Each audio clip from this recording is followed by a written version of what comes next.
Are you weighed down by the burdens of life? Do you find yourself encouraged by the Word of God on Sunday, but lose momentum shortly thereafter?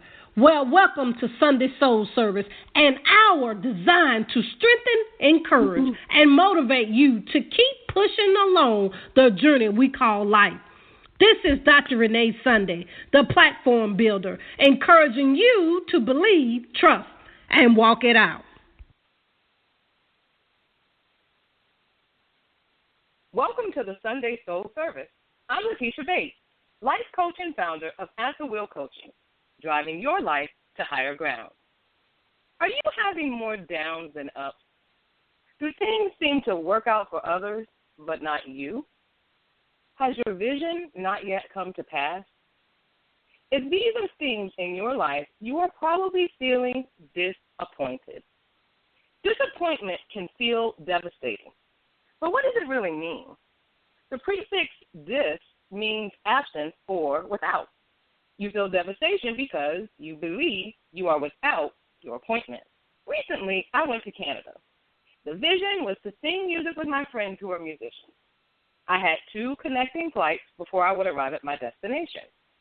The first flight was late, but I arrived at the airport in time to catch the second flight. After the process of going through customs, I found my gate and sat down. I was so excited as I focused on my vision coming to pass. When I looked at the clock, I noticed it was past boarding time, and they were calling on passengers for a flight to another destination. I looked up at the screen and did not see my flight at all. Nervous and full of panic, I rushed over to the desk and asked the agent, "What about the flight to Ottawa?" She looked at me and said, "The Ottawa flight does not leave for 3 more hours." 3 hours? But my ticket says leave in 10 minutes. She casually said, "Oh, that's another gate, just down the hall. Take the escalator, then take the walkway, and you'll be at the right gate." I gathered my things and began to jog down the long hallway, trying not to knock people down on the way to the gate. As I'm breathing heavy, I realized inside that I will not be able to make the flight. I slowed down and began walking at a normal pace to the gate.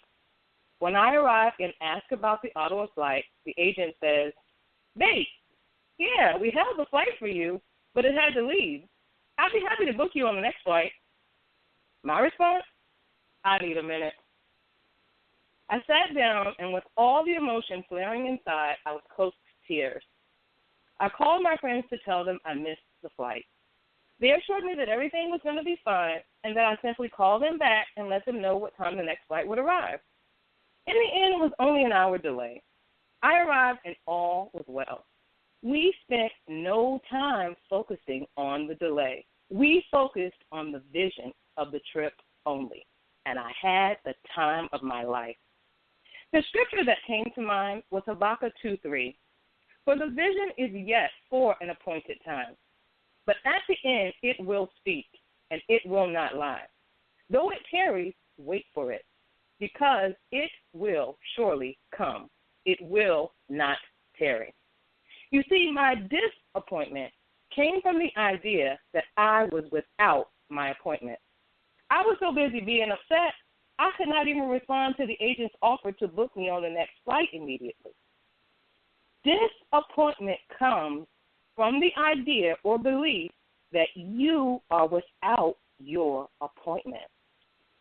But when you believe that the vision is for an appointed time and will surely come, then you spend more time focusing the vision. Here are 3 keys to approaching disappointment.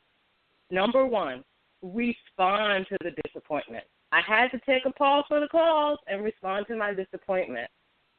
Number 2, remember the vision's appointed time will surely come.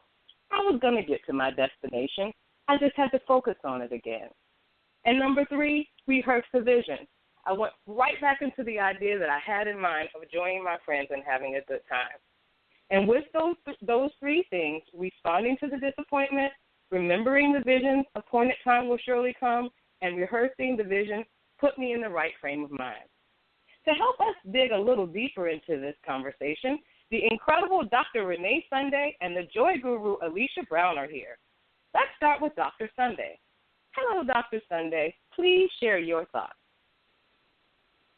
Well, thank you so much, Life Coach Letitia Bates. I'm up here saying, okay, I know Atlanta Airport, you got to run forever. So I said, I'll be crying and everything, just like you said. But I love how you said you have to keep it, pretty much like the thing we always say, keep your eyes on the prize.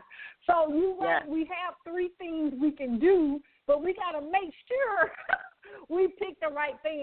I was thinking in my younger life, I probably would have responded, and that's what we always fault the millennials of, just responding. But the thing about it is, one, I guess we did make a response, but we have to be able to, it's consequences to that. And as we get older, it's a process, and our young people don't want to hear from us, but a lot of times they do listen because we have to respond in the appropriate way. But I love how you said that you redirected your thinking to the fun that you were going to have with your friends, and that's what we have to do. But it's a process. I'm going to be real with you, Letitia. I'm going to keep it 100 the whole night. I know you will. Well, Miss Alicia, please share your thoughts. I just love the fact that in some part of the story, you actually lost your cool. Because she's so calm, cool, and collected all the time. So I'm like, she lost her cool, not the way most of us would have, but for like 2 seconds she lost her cool. She couldn't even respond. But I love the part where you said, okay, you know what? Honestly, I'm going to keep it 100 too. It was a little bit more than 2 seconds, but go ahead. Okay, good. See, I feel even better. But I love the point where you came to a realization where you said, I just slowed down. I realized I wasn't going to make it. And, it's something that I'm going through this week and probably last week. It's just taking out the franticness and the, chaoticness of a situation and just coming back to the surface. Okay, the reality is this is going to be the result. It doesn't matter what you desire. This is what's going to happen. So come back to the present, and how are we going to deal with it going forward? So I like that part where you said you weren't going to make it, you slow it down, and you just continue calmly to the gate. Because I had all my stuff, and I said, I'm not going to toss myself into cardiac arrest because I already know I missed the flight. There was no way. I had to go down this escalator, and, in the airport they have those long walkways that kind of help your walking speed up. Uh-huh. And so I was kind of trying to, jog on that and get down. But it was, over the river and through the woods kind of thing. It was like, Letitia, it's not going to happen. Take it down. And so what my mind immediately started to do was to think about the fact that my friends were, waiting for me, and I had already sent them a text because I thought I was at the right gate, letting them know that everything was a go. So they had already left to come and get me. And then all of that stuff was crashing in my mind. And so by the time I got to the gate, not only did he tell me they held the plane for me, he said we actually left a little bit late. And I thought, okay, this is not helping me. So, so I sat down. And, no, it didn't help at all. I sat down, and I was starting really to have a little breakdown. I'm like, oh, my God, everything is going to be moved off because they had set up plans for that night and da-da-da-da. And then I called my friend, and she was trying to talk me down from the ledge. And she said, well, what time does the next flight leave? I said, I don't even know. And she said, well, just, get yourself together, calm down, and call us back. And I was like, okay. So, of course, I did my thing in the airport because nobody was in there. So I tapped. Okay. And took that charge off of it. And once I was able to use the tapping, and, of course, tapping is a technique that I use in my practice. So I want to let everybody know I walk my talk. So I had all of this anxiety around missing the flight and all these ideas about how I had disappointed them and I felt disappointed and if only I had looked up earlier. And none of those things were going to make the plane come back to get me. Yeah. So I just kind of held those thoughts in mind and I tapped through the point in order to activate my body's relaxation response, because all of that anxiety and that feeling of disappointment was really my body's stress response. And then there's all this adrenaline flowing because I'm, in this rush to get there. But once I was able to get myself together, I went back to the counter, and the agent said, I'm going to put you on the next flight. He said, how's the front row sound? I said, great. So he put me in first class, and I sat down, and it was all good. And I thought to myself, what if I had taken an hour to collect myself? I would have missed another flight. Oh. If I had allowed myself to wallow and languish in that disappointment for all that period of time, I could have caused myself to miss the next thing that was for me. Do you know what I'm saying? Mm-hmm. So you have to take a pause for the cause when you feel that devastation. You got to deal with that. You have to deal with that emotion that you feel. It's a real thing. But you really want to watch the amount of time you're investing in the disappointment, the belief that you're without the appointment, because over-investing in that time can cause you to miss the next thing and delay you even further. Oh, now that's a word right there. That is the word right there, because that's so common a lot of times for us to do. And like you're saying, we get so over-absorbed in the stress or the chaos of the situation that we might miss that next opportunity still in the moment with this problem or this issue that's occurred, that really the stress, chaos, we can't fix it. So, wow. Yeah, and that, when you think about it, it's everything. It's if you don't get the job that you want when you go for the interview. It's if you have that breakup in the relationship and, you believe that you'll never find love again. It's if you lose a job. You definitely have to attend to those emotions. There's no doubt about that. And that devastation comes and that disappointment shows up. So I'm not saying don't be disappointed. I'm saying respect the fact that you are disappointed, but the quicker you can attend to that feeling and temper that negative feeling, you can get back to focusing on what is for you. Love it. Mm-hmm. I guess the thing about it is, Letitia, when we have, I'm going to term them as negative emotions, I think that's what a lot of, pretty much everybody needs work in that area.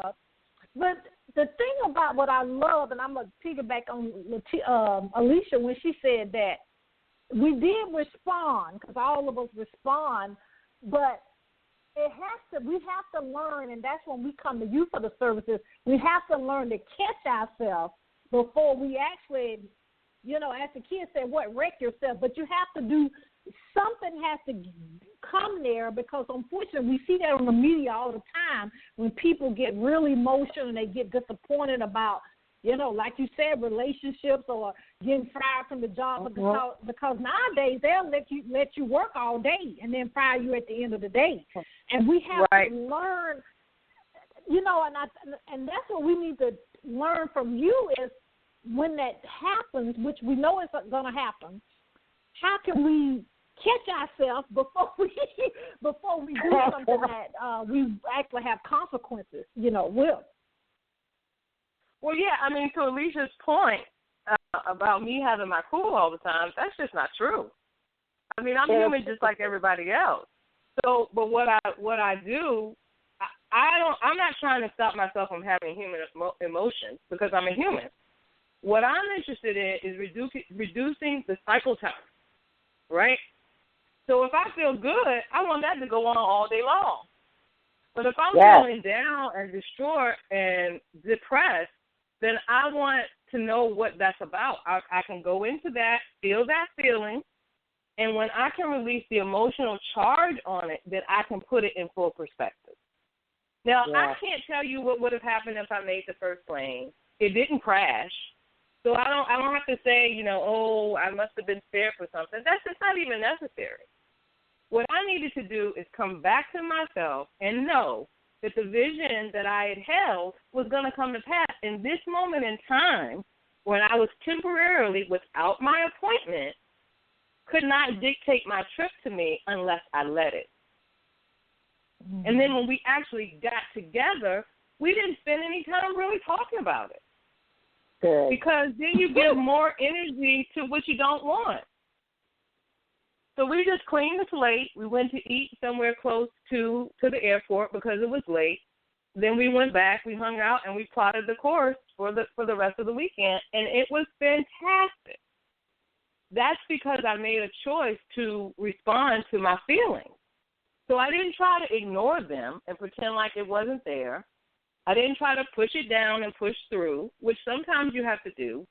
But I took a minute and actually, respected what was going on inside and responded to it. So when people are dealing with their situations, they're real life situations, and they have real feelings about them. Uh-huh. And, this was one thing, one event. Sometimes people are dealing with a sea of disappointments that have happened. They may have lost this and something else may have happened, and it may be a series of things happening at one time. And they may not feel like they've got their footing to be able to respond to one thing before the next thing kind of drops down on them. This is the importance of getting in touch with your feelings and staying connected to your feelings. And so when you learn to care about your feelings, how you feel, then you have more of a vested interest in taking care of those feelings and responding to them when they come up. Yes, I love it. Now, I want to go back to the 3 steps that you said to approaching disappointment. We discussed about the respond to the disappointment, and then your second step was to remember the vision for the appointed time will surely come. But what advice do you give to people that are stuck in the middle? Like they can respond to the disappointment quite well, but they have a problem stopping that response and transitioning over to remembering the appointed time will surely come. Right. So here's the thing that I love about tapping, because tapping releases the emotional charge from what is going on. So all the disappointment that I was feeling and that anxiety and that feeling like I had let my friends down and I had let myself down and they were waiting on me and all of that stuff that I didn't have any control over, all the anxiety that was surfacing as a result of that, by tapping through the point and calming myself down, I was able to get perspective. And from that place, I could remember that the vision was going to surely come. The challenge is when you don't want to deal with the feeling and then you try to skip to step 2. So if you're not responding to the disappointment, you're just trying to focus on the vision, you're going to have some challenges.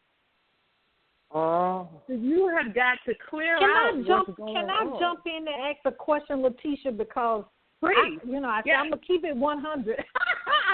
Okay. So you're saying, and I'm going to throw it out here, as being a leader, as being a minister, I'm going to just put it out there, ladies and gentlemen, it's okay, because we have been taught as leaders, especially here in the South, that we can't acknowledge that we have emotions, number one, and number two, I need to admit that hurt me.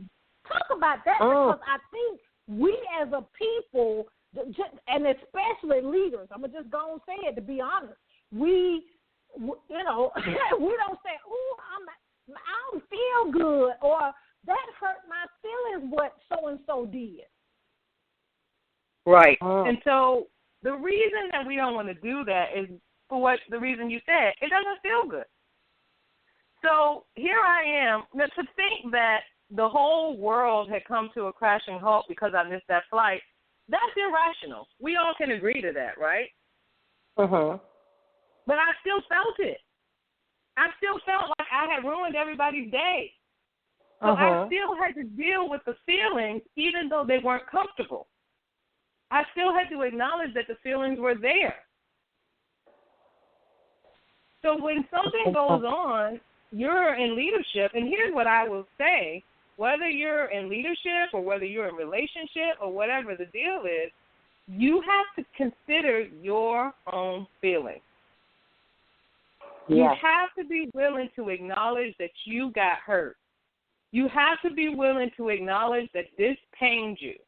You have to be willing to acknowledge that you were mistreated here. You've got to do that for yourself before you put a demand on somebody else to do it for you. I can't expect you to right the wrong in me until I acknowledge for myself that I've been wrong. So I've got to be more adept in tending to my feelings. I have to care about how I feel. And that means even if it seems irrational, I still have to respect my own feelings enough to care about them and attend to them. Are you tracking with me? Yes, I'm with you. I love it. Yes. So the role that you're holding, whether you're holding a leadership position at work or church, even if the thing seems like it should not have hurt you, that is not the measure of whether or not it did. The measure of whether it hurt you is whether or not it hurt you. It's very simple. And I can't expect you to care until I care. I have to care about my own feelings. I have to. Since we're keeping it in the theme of the trip, you know, one of the things that they do when you get on that airplane is they show you the oxygen mask. And who is it that they tell you to put the oxygen mask on first? You. Yes. So no matter who's in distress around you, they're saying if the plane is troubled, the first person that you have to put that mask on is yourself. We have got to get up the mindset that we have to begin to care about ourselves in order to care for others. You know, the word says we love thy neighbor as we love ourselves. But if you don't love yourself, how in the ham sandwich do you plan to love the neighbor? Well, now in this case, I also have a question. Because you know that I agree 100, probably 1,000% with what you just said. But then where is that fine line? And some use this as an excuse. I don't want to be selfish. So what part is self-care and loving yourself, and what part have you reached the extreme where you're being selfish? Your heart will tell you when it's hurt. And this is what I'm saying. I can acknowledge in that experience that my mind was presenting some irrational things. Everything is ruined. They're waiting on, I'm telling myself all of these things, right? The world did not come to an end. Intellectually, I was aware of that. But emotionally, I couldn't get there from where I was. So I took a moment. That's what I said to the guy. He was like, I can get you on the next flight. I said, I need a minute. I sat my happy self down, and I took my minute and dealt with how I felt. Yeah. I dealt with my feelings.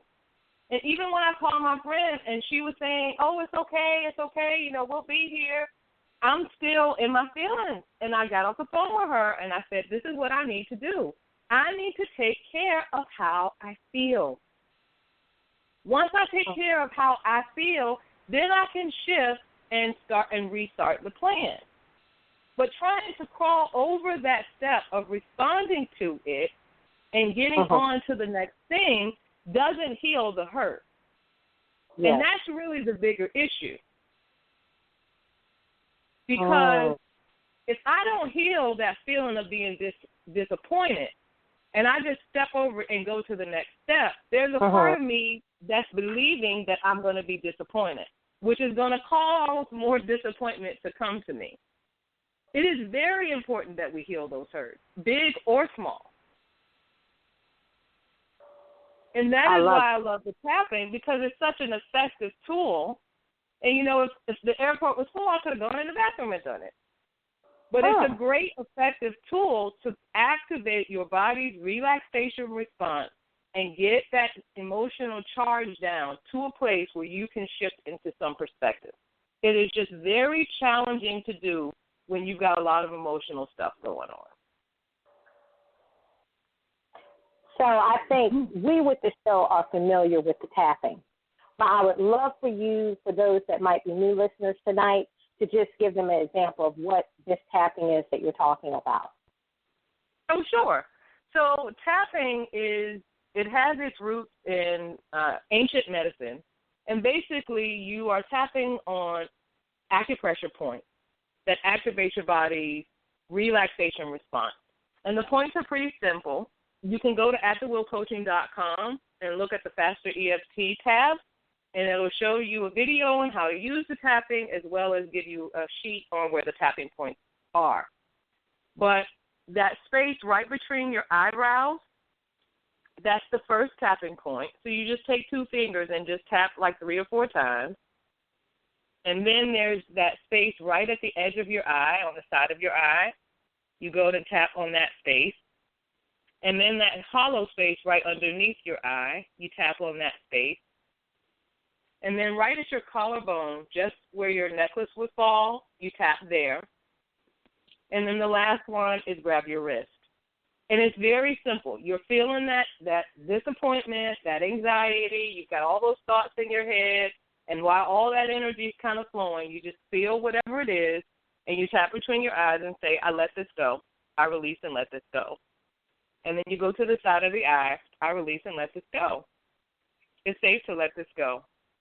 And then you tap under your eye, it's okay to let it go. I let it go. You tap your collarbone, I'm just going to let this go. It's okay to let it go.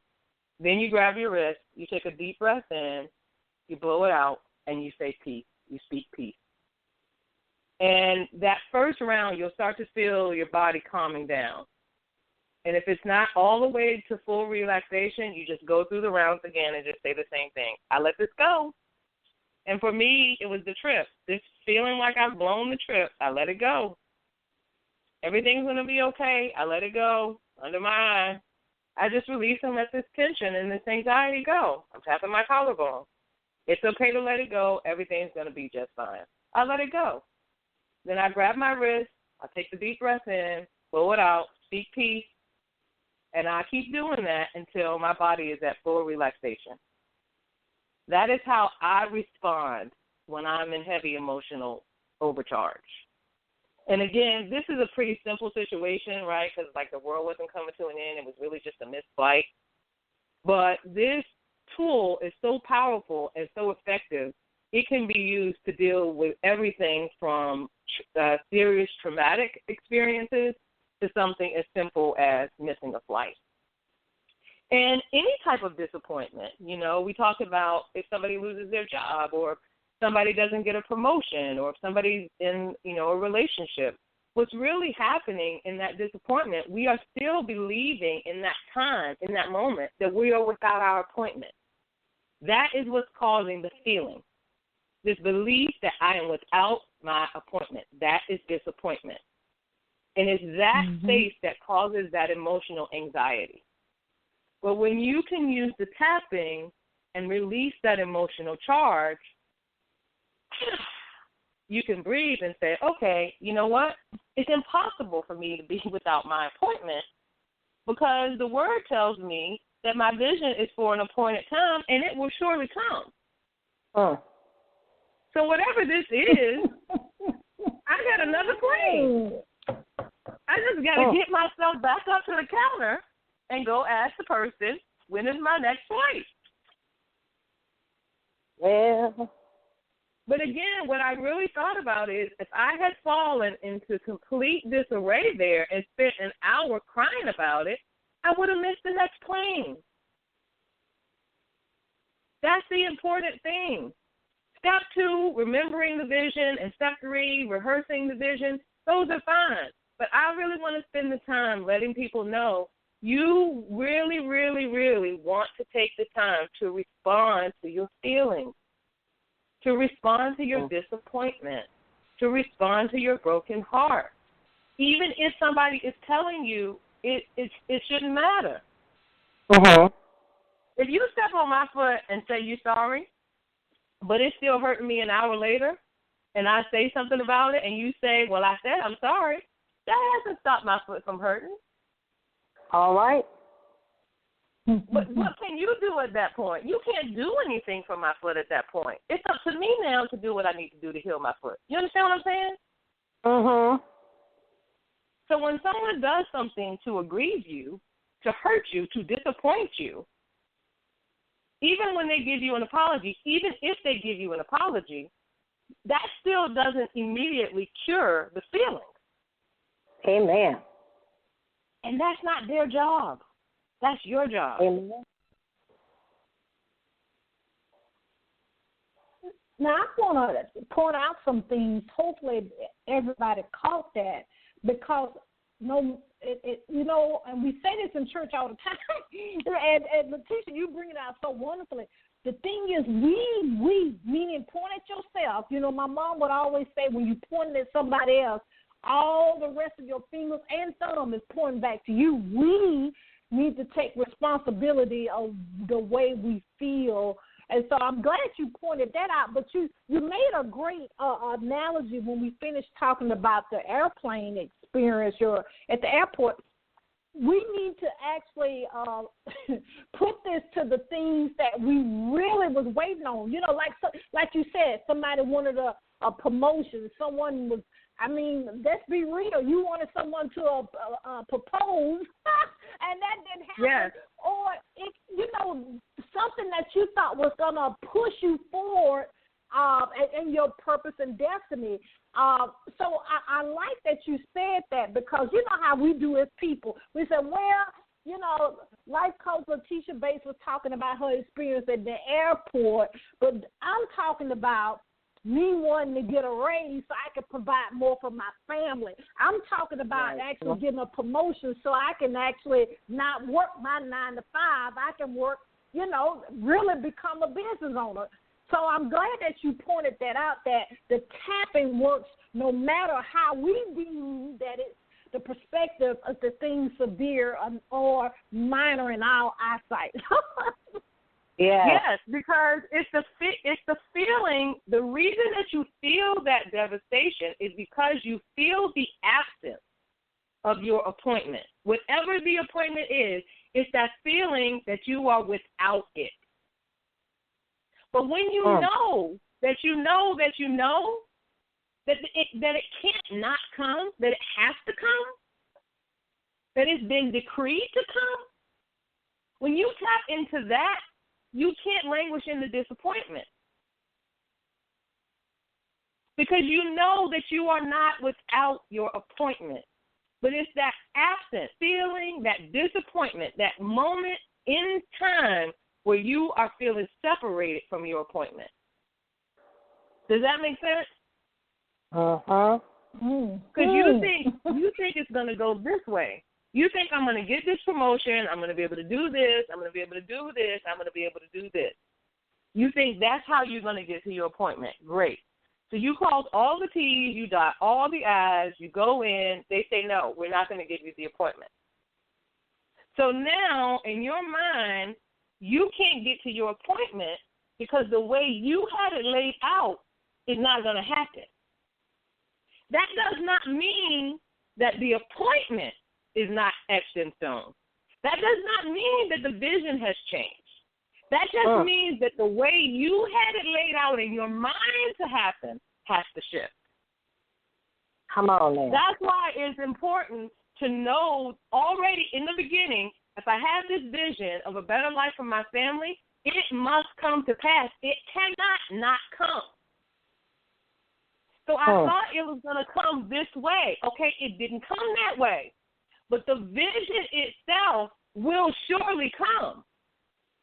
But you can't feel that right now because you're feeling like you're without the appointment.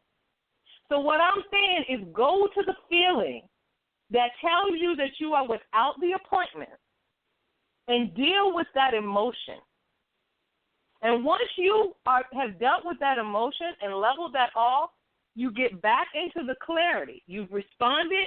Now you can remember that that vision is for an appointed time, and it will surely come.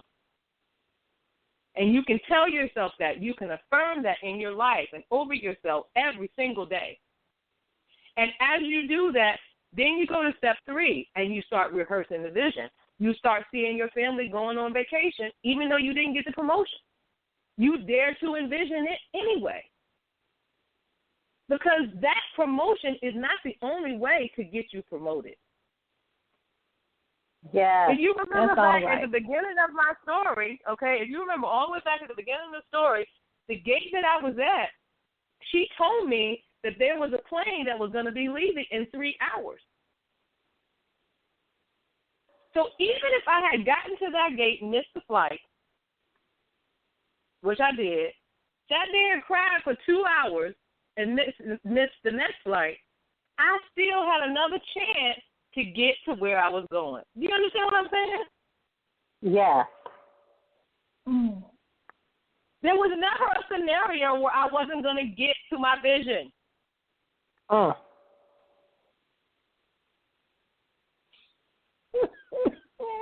I'm done. I'm done.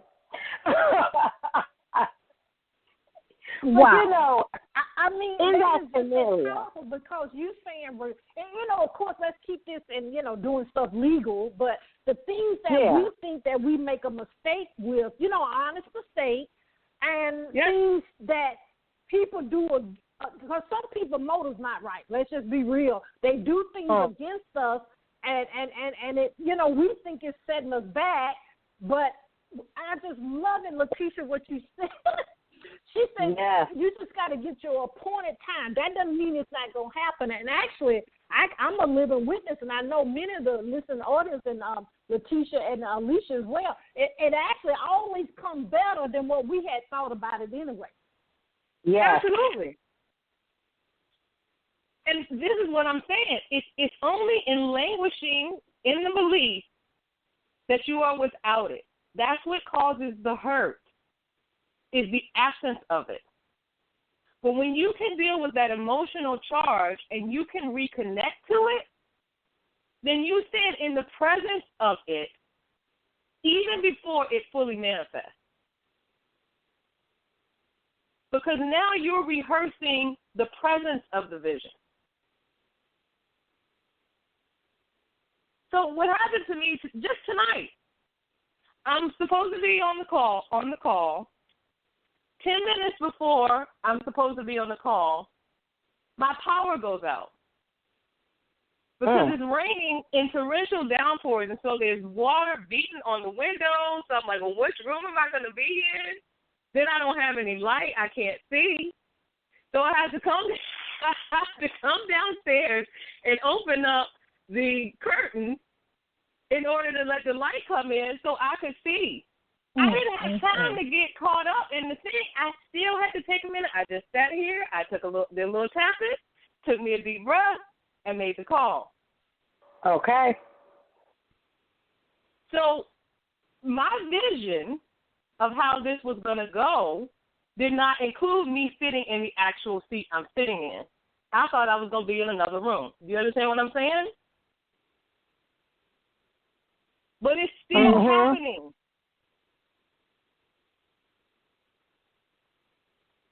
Because the actual vision itself was for this to come forth, not in the way I wanted it to necessarily, not in the way I planned for it, but it still is coming to pass.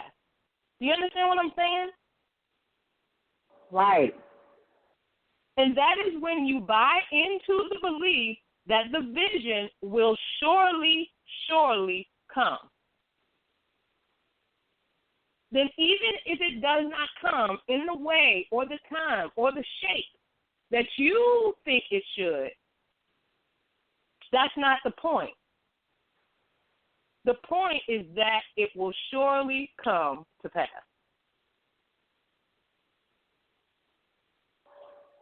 Wow.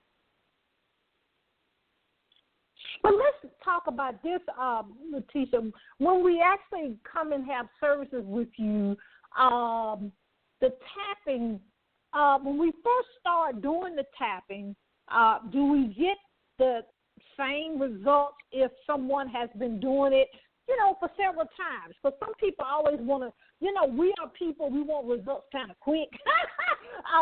Right. About that, because, I mean, is it a process that, the first time we may not get, the results we want or what we need, I guess, in that situation? Yeah, and so that's a great question. So I offer different programs. I have a Jumpstart session, which is a single session.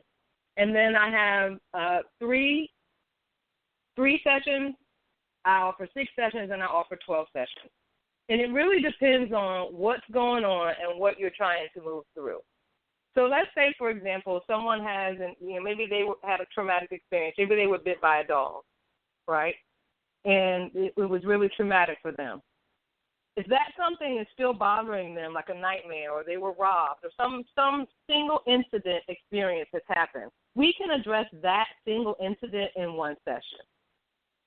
But if you've got more of a theme going on, more of a pattern, let's say you've had a lot of disappointments going on and you're just trying to reconfigure your life, then you're going to want to look at doing a 3, 6, or 12 session.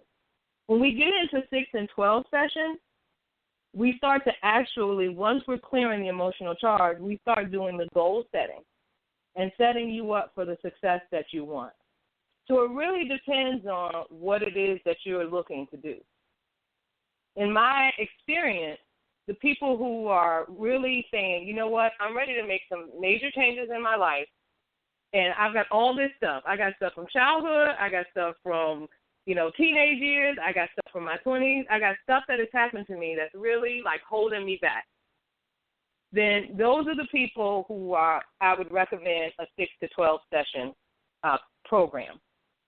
For somebody who has a single specific event or just a couple of things that were big, then you're looking at a single session or a 3 program session. So it really depends on where you are and what you're trying to accomplish. And what happens in the session is the first thing that I want to focus on in the session is what you want. When people are in emotional distress, they have a lot of focus on what they don't want. I don't want to feel this way anymore. I don't want to be tired anymore. I don't want to be mad anymore. I don't want to be sad anymore. So it takes a minute for me to say, okay, I know what you don't want, but the absence of a thing is not the presence of a thing. So let's talk about what you do want.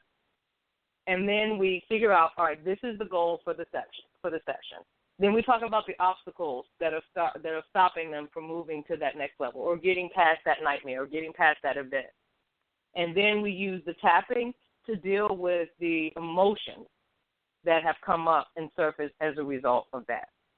And once those things are cleared, then we can easily, affirm what it is that they do want.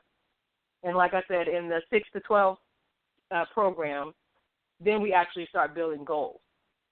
Like, this is what we want to accomplish. We set those goals. We lay them out. We talk about what it needs to happen to get there and set a plan in place to make it happen. And I do the sessions obviously in person for people who are in my town, but I also offer Skype sessions and phone sessions if people don't have access to Skype. I'm still meditating on that. One of the things you just said about that, we know what you don't want, but you focus on what you do want. And, I remember the first time somebody said that, it was like, I can rattle off a list of, no, I don't want, let's say we're going out to dinner. Where would you like to go? I don't want to go here. Well, where do you want to go? I don't know. Well, what about, I don't want to go there. So I give you a list, boop, boop, boop, boop, boop. But then if somebody just says, what do you want? It's like sometimes it really paralyzes me because you force me to just it's almost like you're beginning with the end in mind. You force me to focus on what do you want. And I found shifting that paradigm, when you focus on what you want, it gives you more of a precise, targeted, mission-focused thought process versus all the stuff I don't want. Because I can go on forever with what I don't want. But sometimes, in certain areas, it's like you say, what do you want? Silence. I don't know. And that's where the real work needs to begin anyway. What do you want? So I like that. Well, yeah, and so the thing about that, so remember that disappointment is the absence of the appointment, right? So it's don't want. Yes. And so what will happen is if this doesn't work out and you feel some disappointment, and this doesn't work out and you feel some frustration, and this doesn't work out and you feel some hurt, you are practicing the hurt, the frustration, and the disappointment. That's what's active in your emotion. And so you get so practiced in that stuff, all you know is you don't want that stuff anymore. You're not really giving any time and attention to what you want. Yes, Lord. So it really does, and this is why I'm saying it really, really is so important that we clean up our emotions, that we deal with our emotions, whether they appear to be a small thing or a big thing. When they're left unattended and it's not the most positive thing, it's still active inside of us. And then it starts carrying over into other aspects of our lives. So it's important that when things happen to us, and, you know, there are people, I have clients who are dealing with things, you know, they're in their 40s or 50s or 60s, and they're dealing with events that happen in their early childhood, their adolescent, and their 20s. Because feelings buried alive, they don't die. They just keep producing. And so if you have these particular feelings in you and those feelings have never really been attended to, then they stay active and they become themes in different areas of your life. Wow. You know, I think about myself, and I've really dealt with self-esteem issues. I've dealt with self-esteem issues from the time that I was in elementary school. And they stemmed from, you know, my father really not being there for me and making me feel rejected. So that feeling of rejection kind of permeated me and made me feel real worthless. So that meant that I wasn't performing academically. So then I almost didn't graduate from high school. Like, seriously. I graduated from high school with like a 1.9. It was not a good look.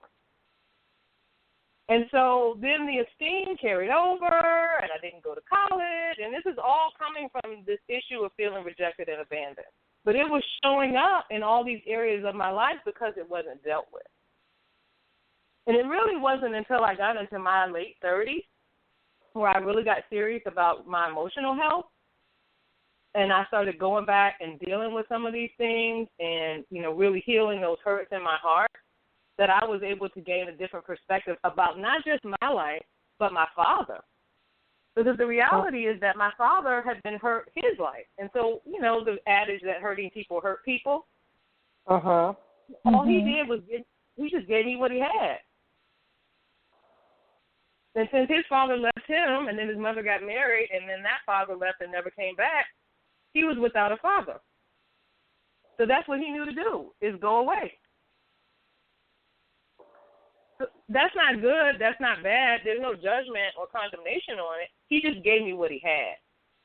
But once I was able to deal with my own feelings, I could gain some perspective and understand that what I was reaching for in him, he did not have to give me. Could he have done better? Sure, whatever. He did what he knew how to do.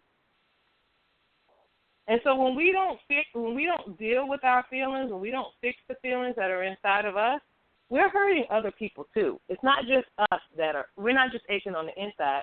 We're having an impact on all of those people that are around us. So taking responsibility for your emotional well-being is critical in order for you to really be who you want to be and be who you want to be for other people. Because what good is it to achieve success and not be fulfilled emotionally? You can have a bunch of nice things, but you feel bad. Or you can have a bunch of nice things, but you're angry all the time. So you got a nice car, you're living in a nice house, you got some nice clothes on, but you're always mad. So it really is, it's a balance there.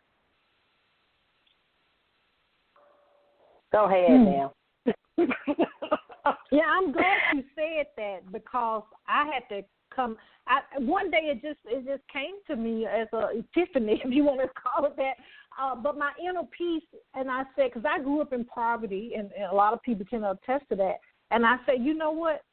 my parents did the best they could of what you said, what they had inside of them. And that's why I try to celebrate them as much as possible in their older life, because they did the best they could. You know what I mean? That is just a powerful statement, and I wish our young people could glean that pretty early. That they did the best because they wanted more for us, meaning the kids. The parents want you to have more than what they had, and sometimes with that come to they not at home as much, or you were raised by grandparents, et cetera, and a lot of things can occur in those situations. But like you said so wonderfully, they did what they had inside of them. That is a powerful right there. Well, the thing about it, so my father, and I did have a chance before he passed away, I got a chance to talk some things, to talk to him about some things. I can't tell you we talked through things because he wasn't in the place, he still wasn't in the place to give me what I needed emotionally.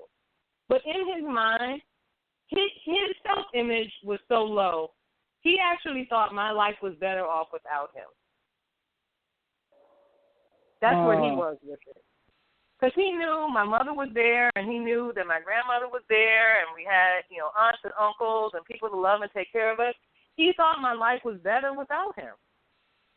And that is because he never attended to that thing inside of him that made him feel bad.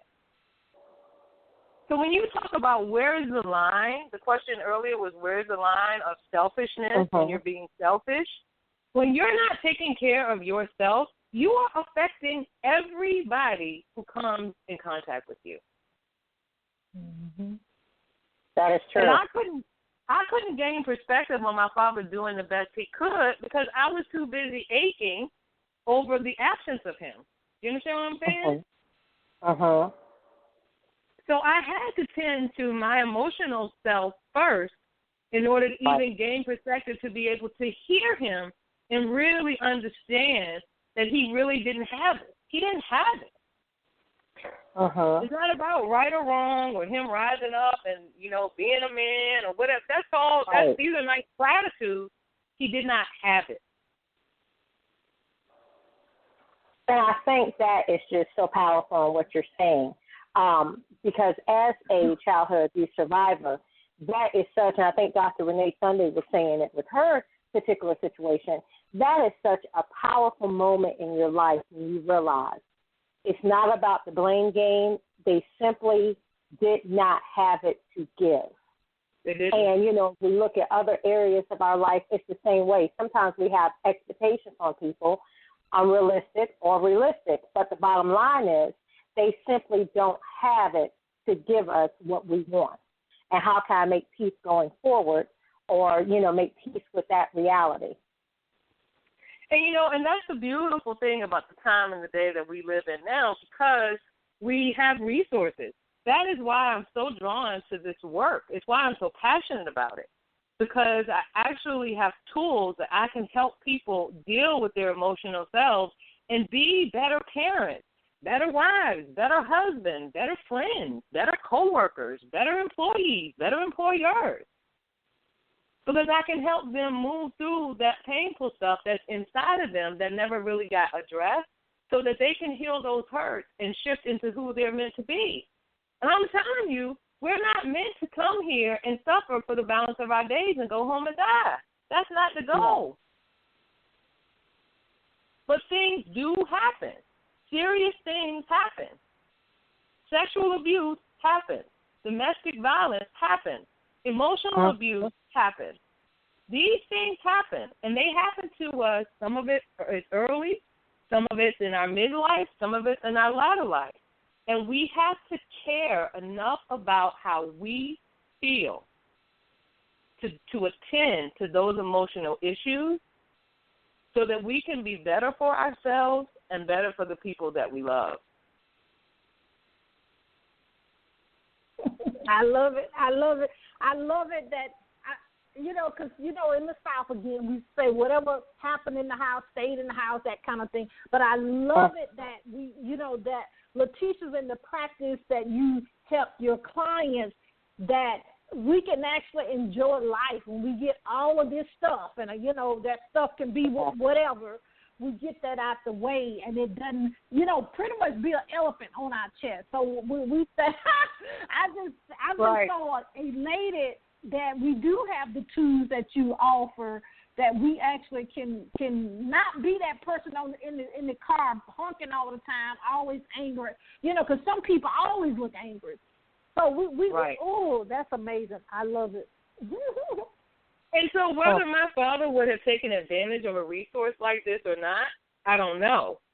But it didn't exist for him. In the time and the day that he was coming up, this wasn't even something that was there. And today we are so fortunate because there are so many resources available to us. Sometimes, though, especially, in the church, we don't really want to step outside of our comfort zone and really go for that help. But shifting our mindset and giving ourselves permission to say, the Lord has come, and I must have life and have it more abundantly. I'm not living abundantly. And when you know that, emotionally you're not living abundantly, even if you're living abundantly financially. If you're not living in emotional abundance, something's going on. And we know it's from the past because the future has not happened yet. And so in this experience, we cannot change the past, but we can change how you hold and represent it inside of you. Love it. And that's what changes the game. Love it. So, Letitia, where can our listeners go to follow you and stay in contact with you and take advantage of your tapping program? You can go to At the Wheel Coaching. That's ATTHE, and it's wheel, like you're driving the car, because I like the idea of putting you at the wheel of your own life. So it's atthewheelcoaching.com. And on the website, it talks about life coaching, what it is. There's a list of the programs. I have payment plans that are available for the program. And there's a video there that talks about tapping and my own personal experience and shows you how to do it. And there are also some testimonies there of people who've gone through the program or one of my programs and sessions with me and the results that they felt personally, that they've agreed to let me use their stories in order to help people. But I highly recommend that you get in contact with me. I offer a free 15-minute consultation. So in that consultation, we'll find out what you want. So you have to give some thought about that. And then we will figure out if it's a fit to move forward. And I offer a 10% discount on all my programs for any Sunday Soul Service listeners. So that is definitely available to you. But I do want to recap tonight. So whether you're dealing with any situation at all, but especially disappointment, the first thing you want to do is respond to it. The next thing you want to do is to remember that vision is for an appointed time and will surely come. And then you want to rehearse the vision. So join me on the third Tuesday of every month on Sunday Soul Service. I'm Letitia Bates, life coach and founder of At the Wheel Coaching. If the pain of your past has been keeping you down, start driving your life to higher ground. Thank you for tuning in to another edition of the Sunday Soul Service, brought to you by me, Dr. Renee Sunday, the Platform Builder. Tune in every Tuesday at 7 p.m. Eastern Standard Time for an uplifting, power-packed hour designed to help you believe, trust, and walk it out. And always remember, I love you, but God loves you best.